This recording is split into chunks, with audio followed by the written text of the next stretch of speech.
یا رسول اللہ موت کا فرشتہ دروازے پر ہے، اندر آنے کی اجازت چاہتا۔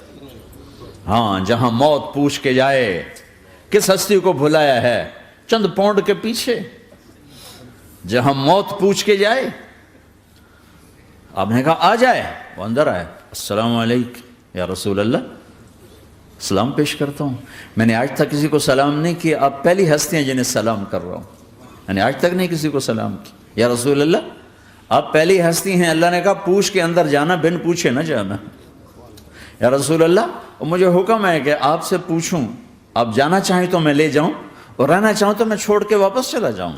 طارق جمیل سے کوئی پوچھے، آپ سے کوئی پوچھے، پوچھا جا رہا ہے، موت پوچھ رہی کہ آؤں کہ نہ آؤں؟ تو آپ نے کہا اگر میں اجازت دے دوں تو میری جان نکالو گے؟ کہاں جی نکالوں گا۔ تو آپ نے جبریل کو دیکھا، کیا کہتے ہو، کیا کہتے ہو؟ تو جبریل نے عرض کی یا رسول اللہ، اللہ آپ کی ملاقات کے شوق میں۔ او میرے بھائیو بہنوں، ایسی موت مانگو اللہ سے، جب جا رہے ہیں تو اللہ خوش ہو رہا، ایسی موت نہ ہو جیسے بھاگا ہوا مجرم پکڑا جاتا ہے، ہتھ کڑیاں لگا کے جیل میں لے جایا جا رہا ہے، ایسی موت مانگو اور ایسی زندگی گزارو۔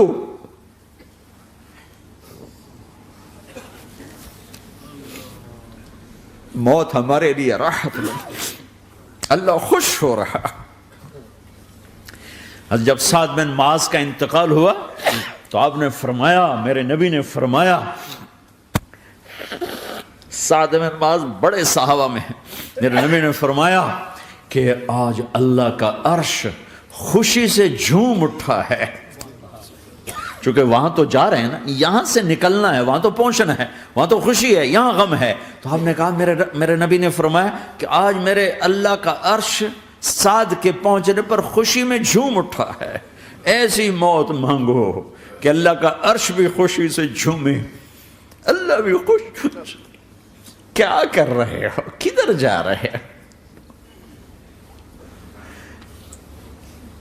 اس دھوکے کے گھر، اس مچھر کے پر، اس مکڑی کے جالے، اس دکھوں کے گھر، اس غموں کی دنیا میں کیا ڈھونڈتے ہو؟ جاؤ اللہ کو ڈھونڈو، جاؤ اس کے حبیب کو ڈھونڈو، پھر جاؤ مزے کی زندگی یہاں گزارو، مزے کی نیند قبر میں پوری کرو اور جنت میں ہمیشہ کی راحتوں کے مالک بن جاؤ۔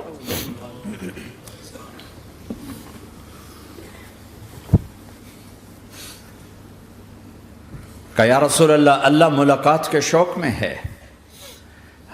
تو میرے نبی فرماتے کہ میرے حسنین کا کیا ہوگا؟ میں تو دیکھ رہا ہوں ایک زہر میں تڑپتا ہے، ایک بچوں سمیت نیزے پہ چڑھا ہوا ہے۔ ویسے بھی محرم ہمیں یاد دلاتا ہے کہ اللہ کو راضی کرنے کے لیے آخری حدوں تک پہنچنا بھی کامیابی کا صحرا گلے میں ڈالنا ہے۔ ایک نے فتح کا جھنڈا گاڑا، قیامت تک کے لیے ذلت اس کے ماتھے کا نشان بن گئی۔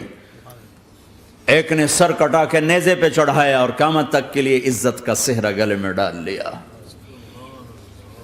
کیوں کہ ایک دنیا کی بازی ہارا پر اللہ کو لے کے جیت گیا، اور ایک دنیا کی بازی جیتا اور اللہ کو کھو کے ہار گیا۔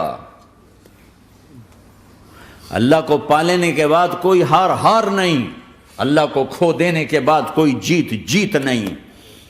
اللہ کو اپنا مطلب بناؤ، اللہ کو مطلب بناؤ، اللہ کو مطلب بناؤ، اللہ کو اپنی زندگی کا مقصد بناؤ۔ جبریل واپس جاؤ اور اللہ سے پوچھ کے آؤ میرے بعد میری امت کے ساتھ کیا کرے گا؟ واہ یا رسول اللہ۔ ہر کوئی اپنے بچوں کے لیے پریشان ہوتا ہے کہ میرے بچوں کا کیا بنے گا۔ آپ کہہ رہے ہیں میری امت کے ساتھ کیا کرے گا میرا اللہ؟ جاؤ اللہ سے پوچھ کے آؤ، میں پھر جواب دوں گا۔ واپس گئے، جواب آیا کہ اللہ کہہ رہے ہیں کہ ساتھ دوں گا، میرے رب کی عزت کی قسم، اور لاکھوں کروڑوں درود و سلام ہوں اس کملی والے پر اگر آپ یہ سوال نہ اٹھاتے آج میں اور تم بھی بندر خنزیر ہوتے. بیچ میں وہ حائل ہو گئے، ان کے آنسو، ان کی دعائیں. مچھلی کھانے پر اللہ تعالیٰ نے موسیٰ علیہ السلام کی قوم کو، پورے شہر کو بندر بنا دیا. مچھلی کھانا کون سا گناہ ہے؟ اللہ نے کہا بس ہفتے کو نہیں کھانی، کھاؤ اتوار پیر منگل بدھ جمعہ جمعہ کھاؤ، ہفتہ نہیں. مگر نہیں کھائیں گے، کھایا، اللہ نے بندر بنا دیا. شراب پینا مچھلی کھانے سے بڑا گناہ ہے، اور بیچنا اس سے بھی بڑا گناہ ہے، اور نشے کی چیزیں بیچنا اس سے بھی بڑا گناہ ہے، ماں باپ کی نافرمانی اس سے بھی بڑا گناہ ہے. میرے نبی سے پوچھا گیا یا رسول اللہ قیامت کب آئے گی؟ کہا اللہ کو پتہ ہے. کہا کوئی نشانی بتا دیں، کوئی نشانی بتا دیں.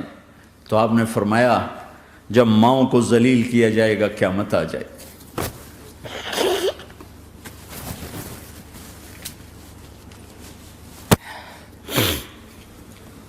یہ تو اس کی دعائیں ہیں، بیچ میں آ کے کھڑی ہو جاتی ہیں. اللہ تعالیٰ نے کسی کو بندر بنایا، کسی کو خنزیر بنایا، کسی کو زمین میں دھسایا، کسی کو پانیوں میں بہایا، کسی کو ہواؤں سے اڑایا، کسی پر آگ کو برسایا، کسی پر بجلیوں کی چمک کو سے ان کو راکھ کیا. کب میرے رب نے کیا کچھ نہیں کیا. وَكَمْ أَهْلَكْنَا مِنَ الْقُرُونِ مِنْ بَعْدِ نُوحٍ وَكَفَى بِرَبِّكَ بِذُنُوبِ عِبَادِهِ خَبِيرًا بَصِيرًا. کیا کچھ نہیں ہوا ہمارے ساتھ، وہ کیوں نہیں ہوا کہ وہ کملی والے کی دعائیں ہیں، دعائیں ہیں، دعائیں ہیں، رونا دھونا ہے، امتی امتی. اچھا چلو یہ تو دنیا ہو گئی، آپ نے یاد رکھا. میدان معاشر میں میرے نبی نے فرمایا جب جہنم کو لایا جائے گا اور ایک چیخ مارے گی، کوئی کسی کو یاد نہیں کرے گا، سب بھول جائیں گے. ہر ایک کی زبان کے آپ نے مشہور لفظ سنا ہوگا نفسی نفسی. جب جہنم آئے گی تو ایک چیخ مارے گی، اور کئی بلین فرشتے اس کو پکڑ کے لا رہے ہوں گے، اور وہ ان کے ہاتھوں سے نکل رہی ہوگی، اور اس کی آگ کے شعلے اور اس کا دھواں اور اس کی چیخ اور اس کی آواز.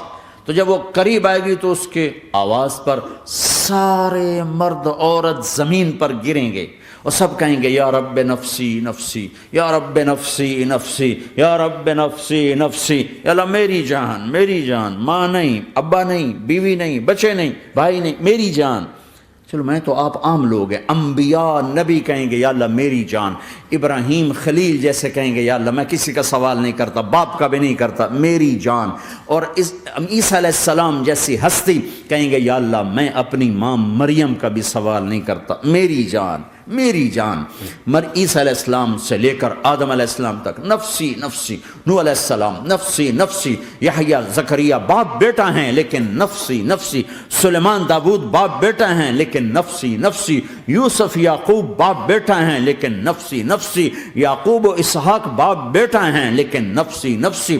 اسحاق ابراہیم باپ بیٹا ہیں لیکن نفسی نفسی. اسماعیل ابراہیم باپ بیٹا ہیں لیکن نفسی نفسی. یہ نبیوں کا حال ہے، میرا کیا حال ہوگا؟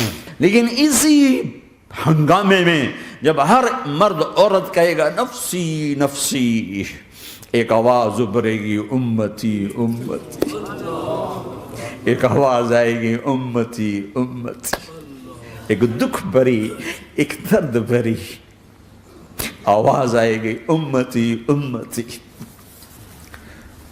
سننے والے حیران ہوں گے یہ کون ہے، یہ کون ہے جو اپنے آپ کو نہیں مانگ رہا، اپنی امت کو مانگ رہا ہے، یہ کون ہے؟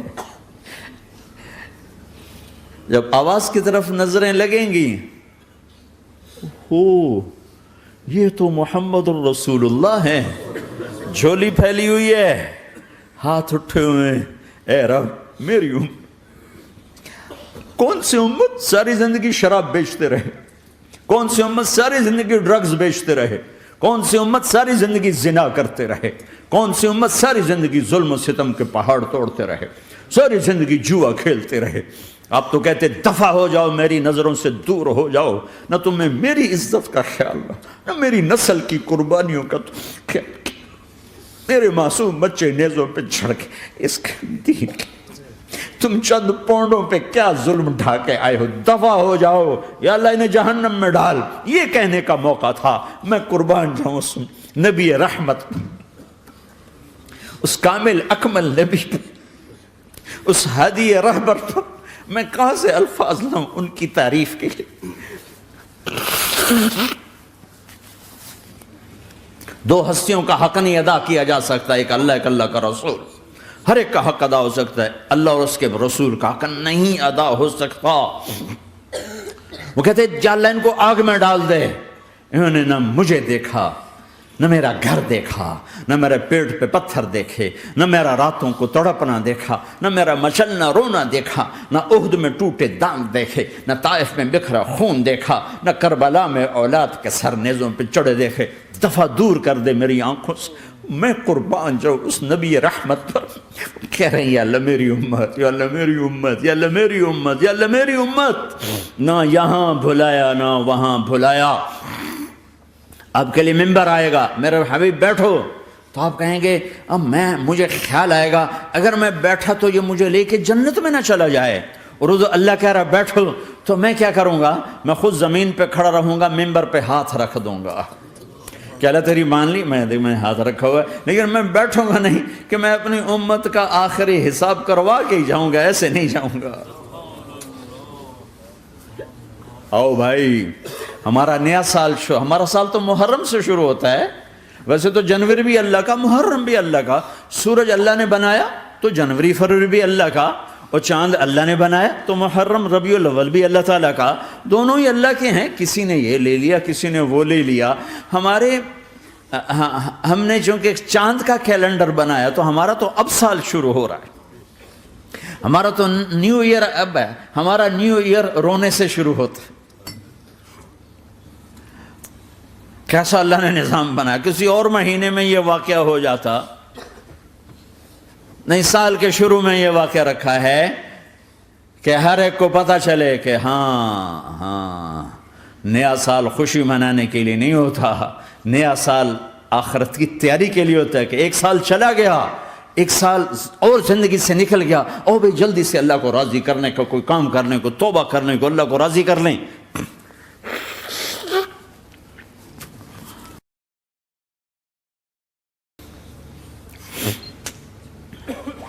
لیکن آپ کیا کہہ رہے ہیں؟ یا رب امتی امتی، یا رب امتی امت، یا اللہ میری امت، یا اللہ میری امت، یا اللہ میری امت۔ اور ایسی شفقت و محبت آپ کہیں گے یا اللہ یہ میری امت کا حساب میرے حوالے کر، میں لوں گا، تو نہ لے، میں لوں گا۔ تو اللہ تعالیٰ فرمائیں گے آپ کیوں لینا چاہتے ہیں؟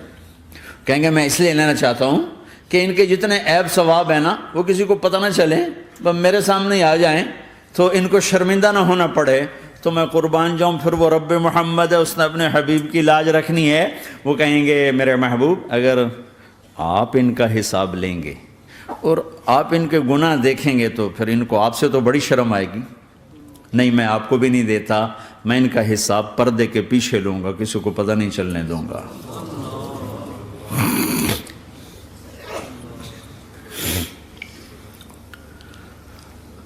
اتنی بڑی ہستی، اور آگے دیکھو طائف میں پتھر پڑ رہے ہیں اور ہر قدم پہ پتھر پڑتے ہیں، یہاں تک کہ ایک دم پتھر پڑنے سے تو خون نہیں نکلتا، پتھر کون سا کوئی تیر ہوتا ہے، پتھر تو پتھر، لیکن اتنے پتھر پڑے پنڈلیوں کے اوپر کہ پھٹ گئیں، ان سے خون نکلتے نکلتے نکلتے جو جوتا تھا پاؤں میں ایسے ساتھ ایسے چپک گیا، اور ساری کائنات کے دلہا سردار بے ہوش ہو کے گرے۔